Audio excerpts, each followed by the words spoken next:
right. What's up? Right. STK. It's been a minute. Yo, happy New Year. Big welcome back, everybody. Just.Hek is taking the night off, So per usual, you got me, Coach B, Dollar, and Wallstreet Hec in the building. A lot has happened. Ed, where do we start, man? Well, we should talk about the tonight's win, right? They played the Celtics. It was a terrible matchup for the first half of the game. We were down by 26 points at one point. The starters were stuck in mud. I mean, RJ was straight up terrible in that first half. He got blocked by Williams like 4 straight times. I mean, oh my God.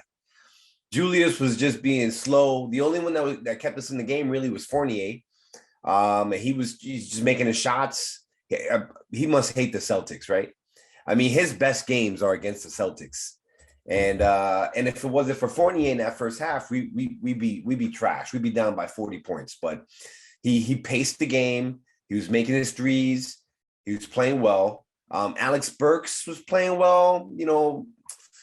I personally think he's playing out of position. I think Tibbs is trying to make, magic out of dust. Burks is a great player. I like him as a player. I like him off the bench, or I like him as a 3 or the 2. I don't like him as the 1. But that starting lineup and that first half, they were dredging along. They really just couldn't do anything about it. Jaylen Brown, the first quarter, was killing RJ, or basically whoever was guarding him. And then Tatum was also killing us. Who's the guy that from Atlanta, the point guard off the bench? What's his name? Off the bench. Yeah. I know. Not sure. Well, he was playing well as well. So those 3 on the Celtics was really coming at us. Their defense was sound. But guess what? If it was a first half game, it'd be a first half game. It wasn't a first half game. And they really turned it up in the third quarter. Really led by Quickly. Quickly played an excellent game. He had 16 big points. He had strong defense. Basically, the Celtics kind of collapsed in front of us. Julius started picking it up. Julius ended up with 22 points, 8 for 20 shooting. Fournier kept on being on fire. He ended up with 41 big points, 10 threes off the, oh my God, he was amazing. And then, they kept on chipping away. The lead was 25. They chipped it down to 7. Third quarter, fourth quarter came. They got the lead. And then the Garden was rocking. And then it was big shot after big shot after big shot. It was a Tatum and Fournier show. And then the last seconds, where I personally thought we were going to lose the game, or we were just going to go into overtime. 3-point shot, RJ, bank shot, call it game, winner. Sometimes you need these games, man.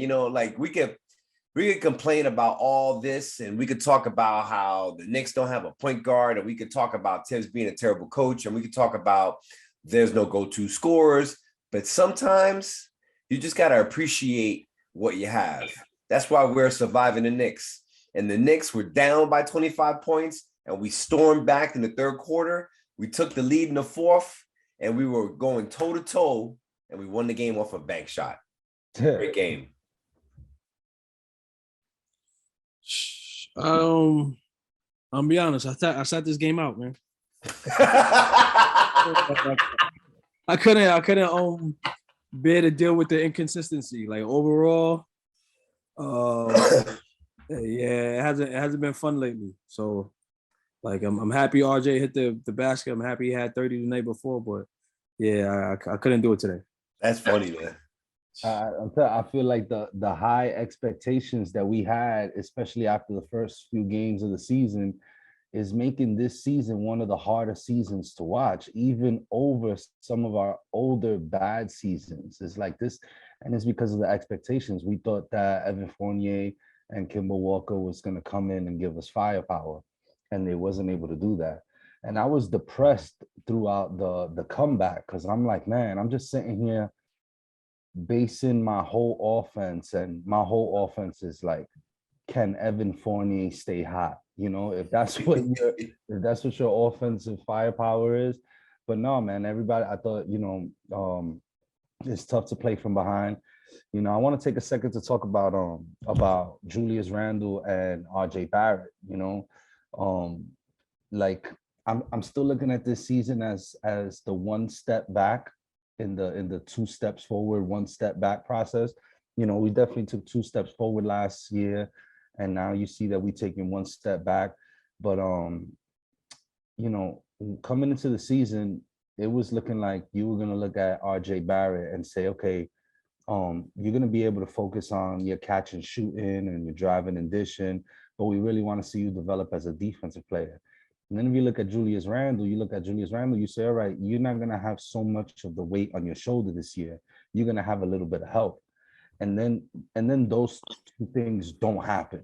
Imagine that in your life, in your workplace, where you're told, all right, you did a great job last year. We're going to improve the atmosphere and your job is going to be a little bit easier. And then that just doesn't happen, but, RJ Barrett, played great defense tonight. I thought that the switching on the defense, I thought it was a nightmare, man. I can't get a hold of Tibbs. I can't never understand what he's trying to do, because Evan Fournier was hot, but he was getting destroyed on defense. So Jason Tatum and their point guard Marcus Smart on every single play would run. You can't even call it a pick; you call it a rub. But they would get the switch, and that would leave Evan Fournier defending Jason Tatum, and RJ Barrett had done a great job defending Jason Tatum all night. So I thought that this game, once it got into the fourth quarter, I thought that we had a good chance of taking control. And instead of taking control, we almost went into overtime. And that's why this is what I'm talking about. It's hard to watch the Knicks these days. I got to watch the first 5 minutes of the Phoenix game while we set up the Zoom call.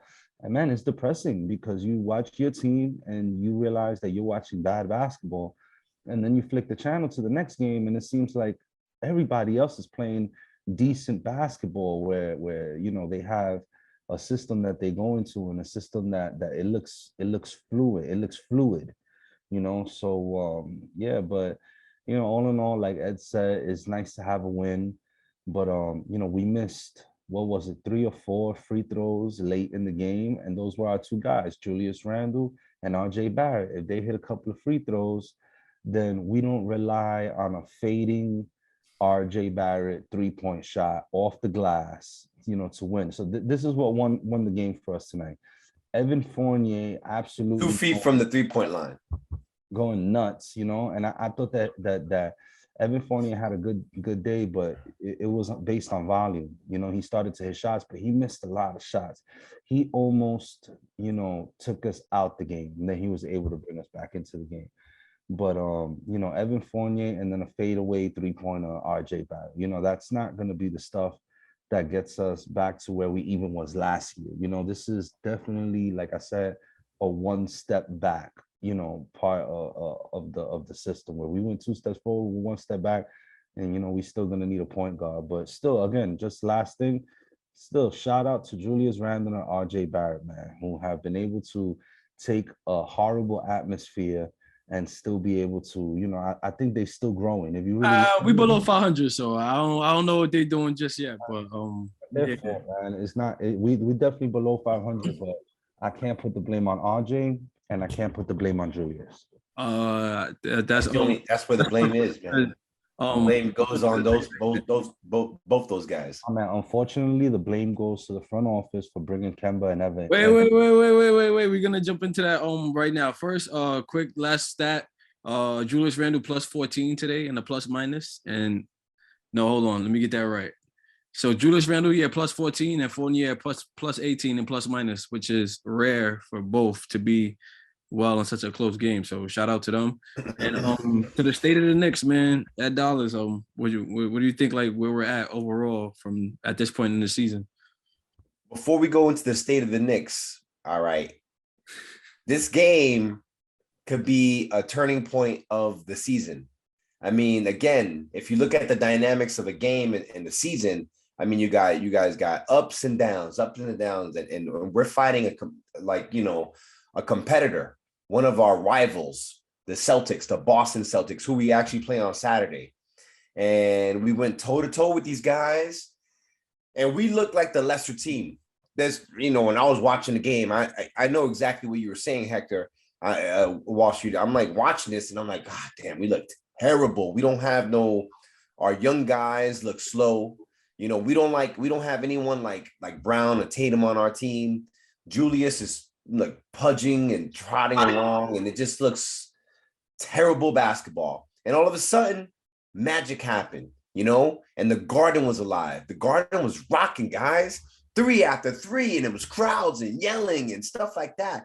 The Fournier was throwing his hands in the air. You know what I'm saying? And then imagine if you were in that Garden and RJ takes a step back 3 from the corner, bank shot to win the game. Yo, I'm not saying, I'm saying that sometimes we need these games to change our mentality. All right, state of the Knicks. The last time we spoke, we weren't very happy with the Knicks, right? They were like losses.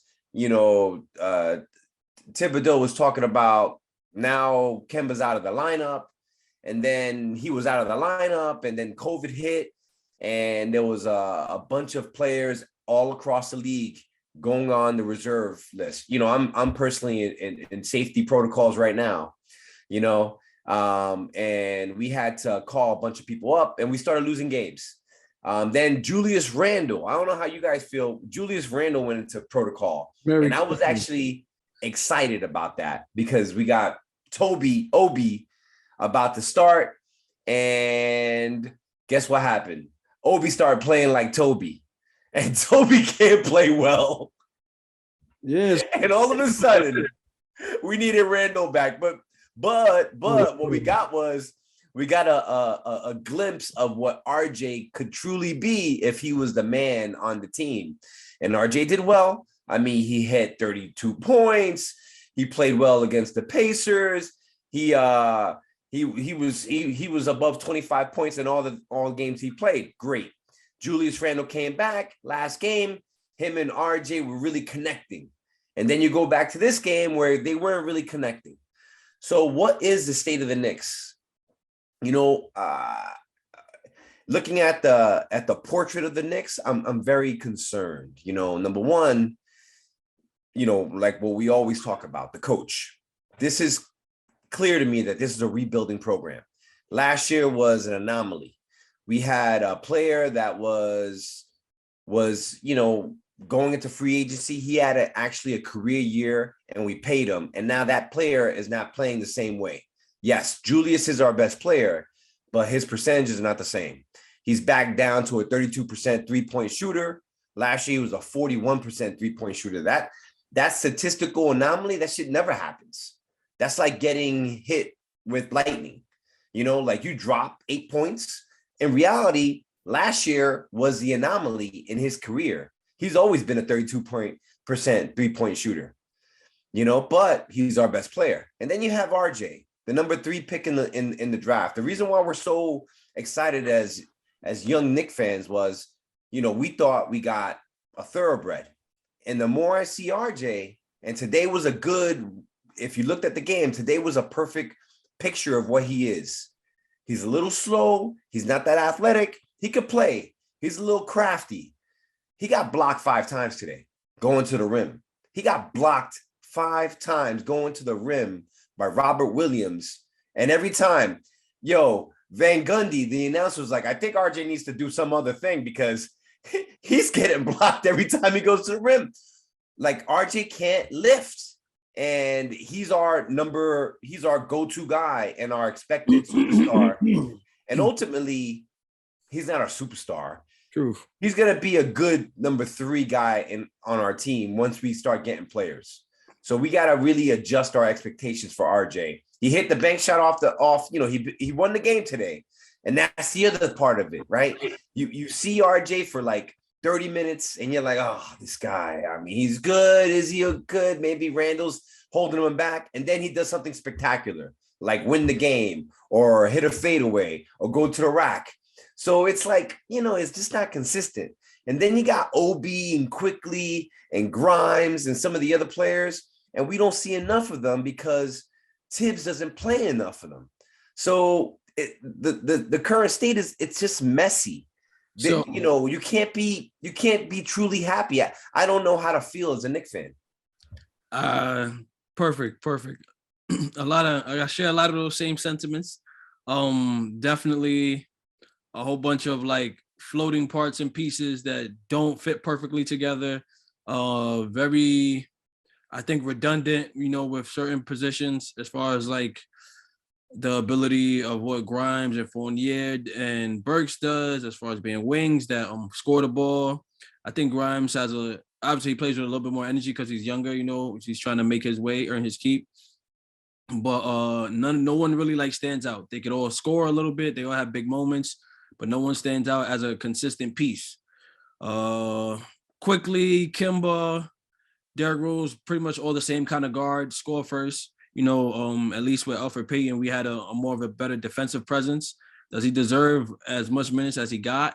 Probably not, but definitely we are good, with a different change of pace as far as like when McBride plays well, he's aggressive on defense, and that changes where we get more fast break opportunities. So having that be the head of our defense is something to look into, or trying to go another round, find another player. I'm not really sure. Julius Randle, I'm pretty sure he's probably hitting the same percentage on spot up shots because that Christmas game, he looked great, catching and shooting, picking and popping, even though like sometimes his screens are lackluster. When the defense is not giving him any pressure, he's still a decent spot up shooter. So, and then again, redundancy with the bigs. All the bigs do the same thing. Mitchell Robinson, Jericho, and Nerlens Noel. Sort of kind of athletic, just strong athletes and can rim protect, but they don't give us any diversity. So having guys that could do different things at different positions helps, I think, makes us more of a threat long term. But yeah, I'm just not excited and happy to watch this team anymore. There is no star power. We got Kemba, RJ, Julius Randle, Evan Fournier, all fighting to take the most shots on the team, and it just doesn't make any sense. It's not helping us progress to where come playoff time, we need one guy to lean on. Like we just won't have it because that guy didn't get enough reps because everyone doesn't know who to turn to. And a lot of that falls on leadership as well. But I think I'm tired of talking about management. I'm tired of talking about Tibbs, and everybody else. Like we got who we got on that end. And then the pieces, the players, the guys on the floor have to make it work, and they're not doing that. And Obi, he's still turnover prone, and I can see why Tibbs doesn't play him as much, but he has to play through his mistakes. And the mystery of Kevin Knox, when he plays, he's not that bad. So he's not that bad. I still don't know what the deal is. The other thing is that, the problem with the true core problem, and, Kenny from TNT actually said it today, there's no shot creation, man. They lack shot creation, to have Alex Burks bring up the ball and go side to side, that's not shot creation. Shot creation is making plays. And Kenny actually said it well. He was like, Julius Randle's not a playmaker. He's a shot maker.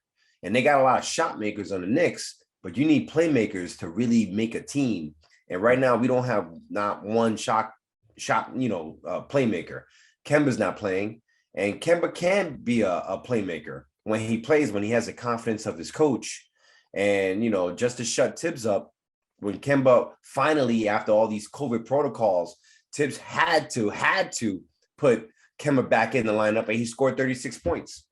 But, the lack of a point guard, whether it is McBride or Kemba or Quickly, that's really the connecting piece that we don't have.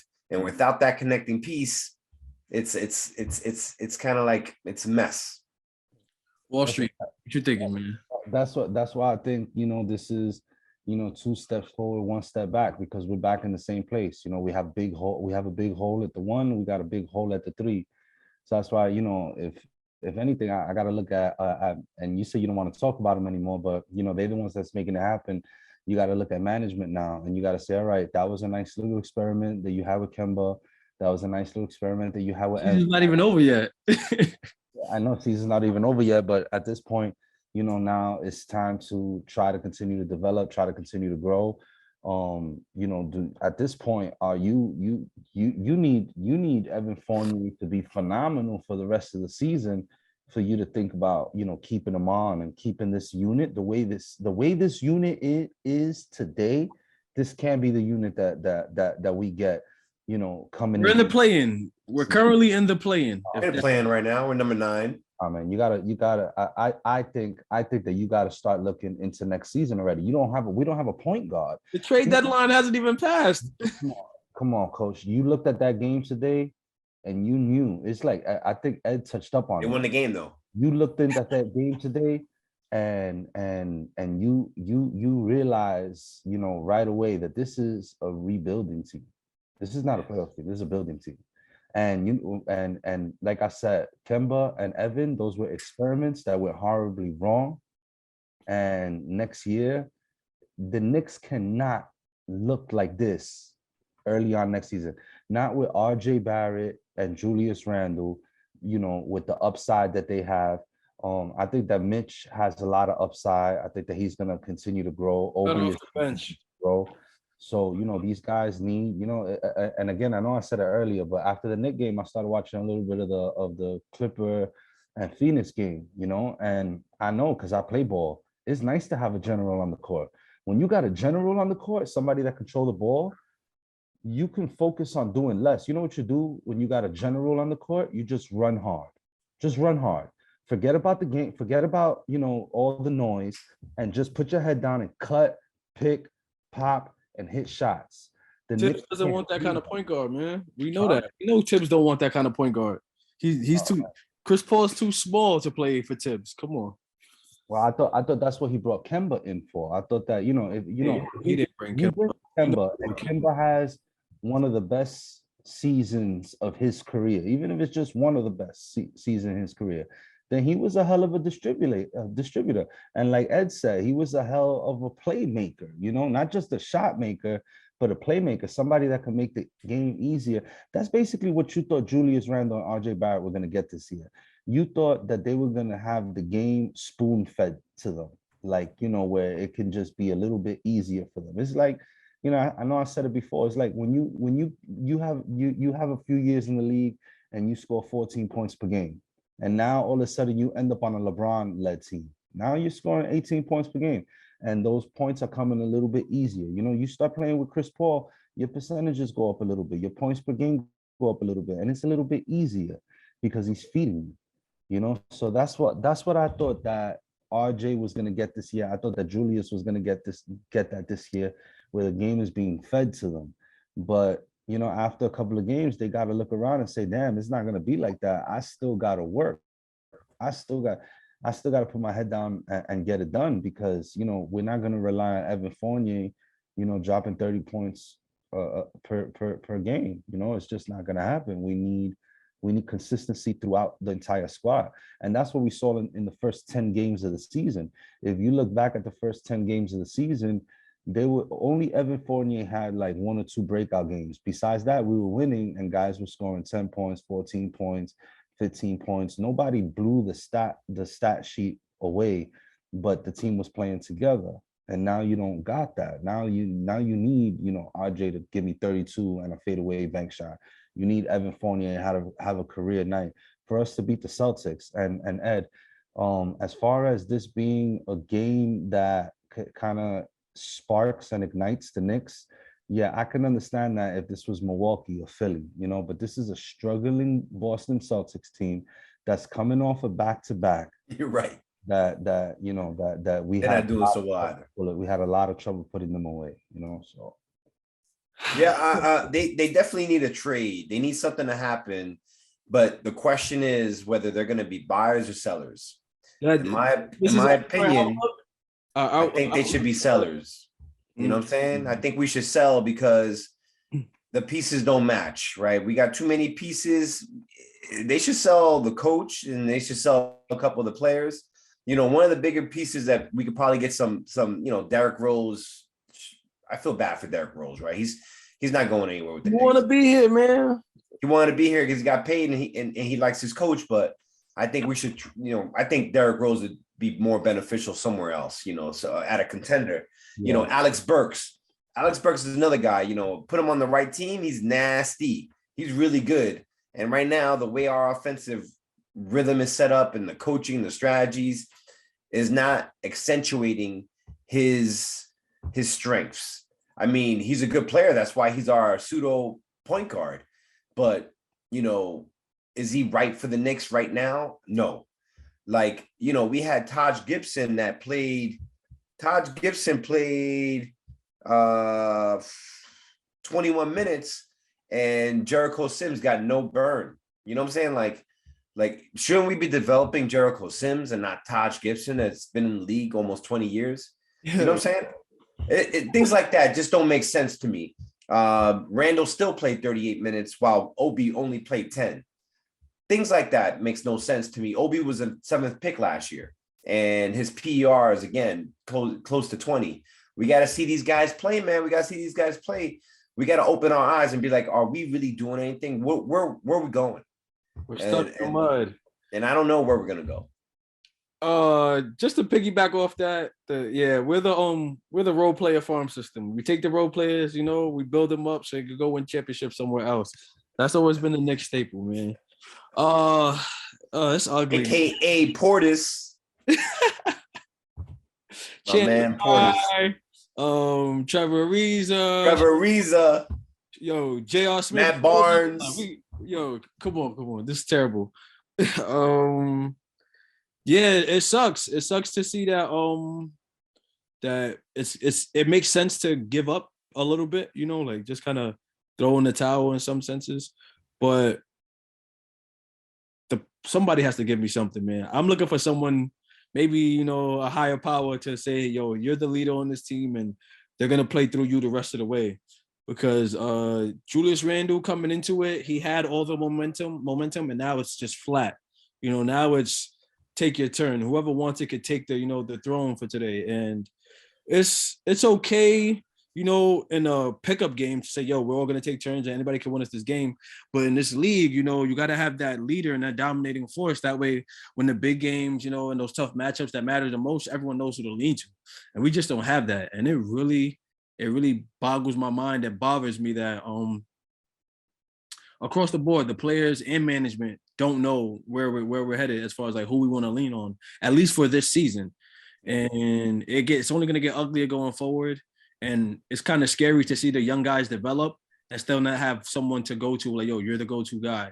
So finding a star or buying or trading for a star is always like disaster, but at least it gives us direction. When Melo was here, everyone knew the ball was going to Melo, and, it was some form or start of some direction.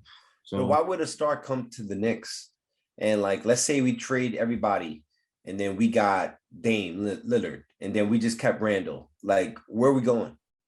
We're going to win with Dame Lillard and Dame and Randall. It's a better start than what we've been watching. Like, lost to Detroit, to Toronto on like a 12 o'clock game. We beat the Pacers though.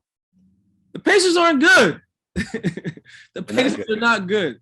Like, I'm sorry, they're still on fire sale. Like, we beat Boston today, but I agree with you. I think we need to do something different.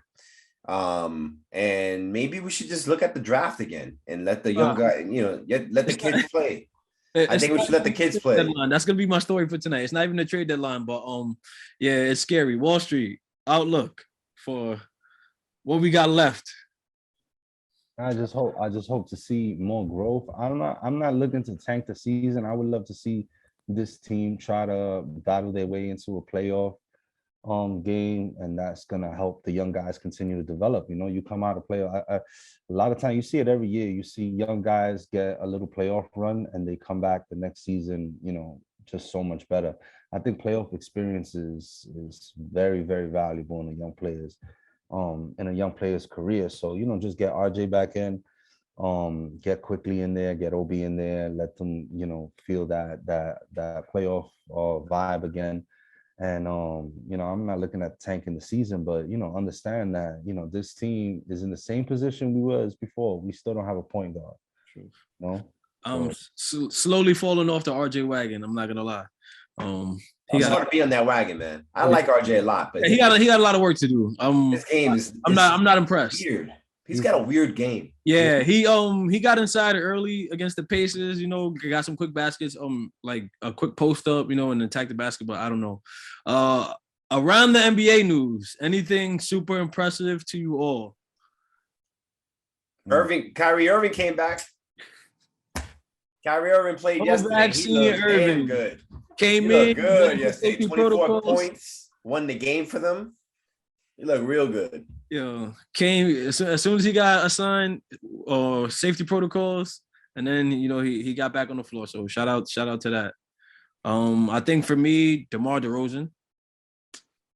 Two back-to-back game winners. Yeah, and two 3-point shots. 2021 hit one. Next day, 2022 hit another one. Big deal. Yeah. And just to that point, right? In an alternate universe, in a variant universe, we could have had DeMar DeRozan and Lonzo Ball, and our team would be 100% times better. We'd be the Bulls. You know what I'm saying? And it's just like little things like that our management didn't do.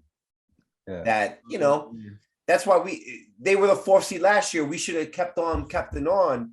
But unfortunately, I believe that we had too much faith in Tibbs. That's why last year might have been a big mistake. You know what I'm saying? Yeah, right. Tibbs. Yeah. Listen, I think we gave Tibbs an A+. I'm gonna go find the video. No, I did definitely. I mean, he won Coach of the Year. I was happy. I was happy, but I always knew that I wanted Lonzo Ball, and I didn't want him as a coach. He worked wonders. He got Randle paid. Randle got $126 million because of him and him alone. You know what I'm saying? So, but back to your point, the Rosen is like really changing the way his Kobe, man. The landscape for him has been.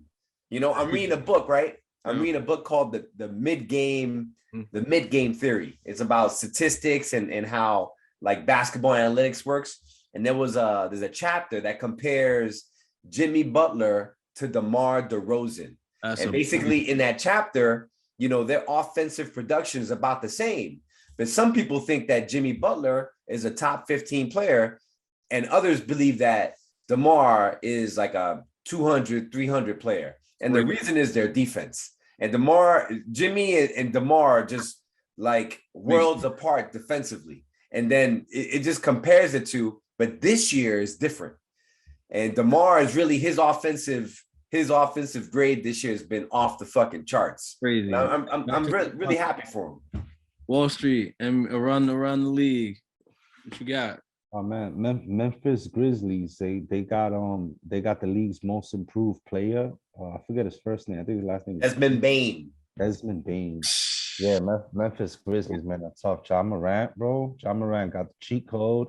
Especially after coming back, man. Those stats are from when he was playing and they weren't winning to being out and they started winning, then came back and they lost, and then I guess they figured it out the last 3 or 4 games. That's dope for them. Imagine if we had him. Nah, we imagine the Knicks had him. Damn. We just missed it. We was against Ja. It would have been nice. But final words, man. Shout out to the team, but I'm off the development bandwagon altogether. Julius Randle, stop taking tough shots, like catch and shoot, keep it simple, and that'll help us a little bit. And to an identity, to the entire roster, whoever you are that could lead this unit and give us an identity, show up every day and let Tibbs see you, man. Let the Knicks find an identity. My final words is I was dying to see quickly get a little bit more of a demand of the ball, dribble a little bit more, create a little bit more off the dribble. And I think I saw tonight why You know, they don't do that. I don't think he dribbles with his head up. I don't think that he can make really a great pass. You got to be able to make a, and you know, if I could talk too quickly, I say, listen, if you can make a great pass off the dribble, you probably get the keys to this offense, you know, because you can do a lot of the other things, but you got to be able to keep your dribble alive. Or you got to be able to keep your head up, and you got to be able to see the shift in the defense and find the open man. And it's not enough to find the open man quickly. You got to put the ball in the pocket. You got to put the ball in the shooting pocket. You got to, you know, you got to eliminate unneeded movement. You know, it got to be. So I saw quickly dribbling the ball, you know, trying to get other players in rhythm, trying to be that general that we need.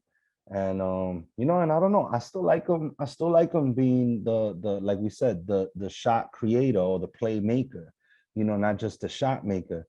But he's got a long way to go. I got to see it today a little bit. We've seen it before, but we see it a little bit more today.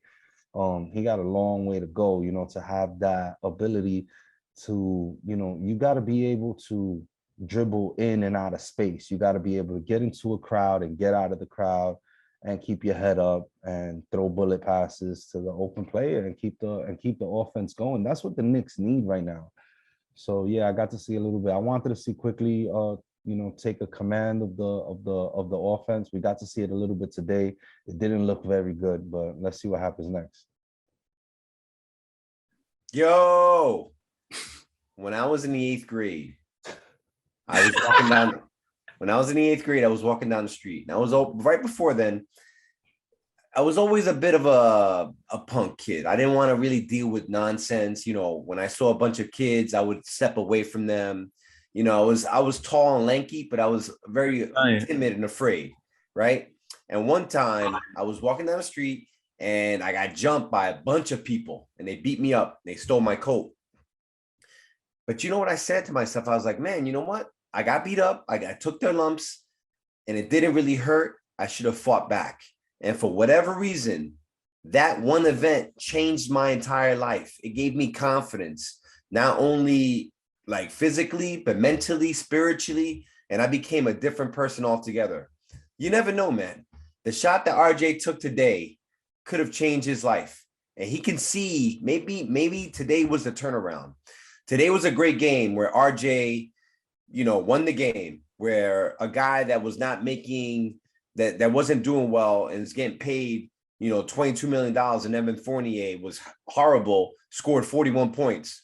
A guy that was our leader, you know, trudged along and in the third quarter came to life and scored 22 points and brought us back. And then you have some of the young guys like Quickly that, you know, was making shot after shot after shot and helped us alleviate the lead. Sometimes you need a little beatdown to like get yourself over the hump. And hopefully these guys have been getting beat down all year. And it's time for them to like kind of look in the mirror and realize that they have potential. Not only the players, but the management, the coach, everybody. The whole Knick organization has to look in the mirror and be like, yo, what are we trying to do here? It's time. Surviving the Knicks, baby. Welcome back. Great job. Thank you all. Happy New Year, guys. New Year. Soon, same time. Well, Wednesday next week. All right, boys. Peace. Later. All right. Finds Barrett. Get a shot up. This is for the win. Oh! It's good! Off the window!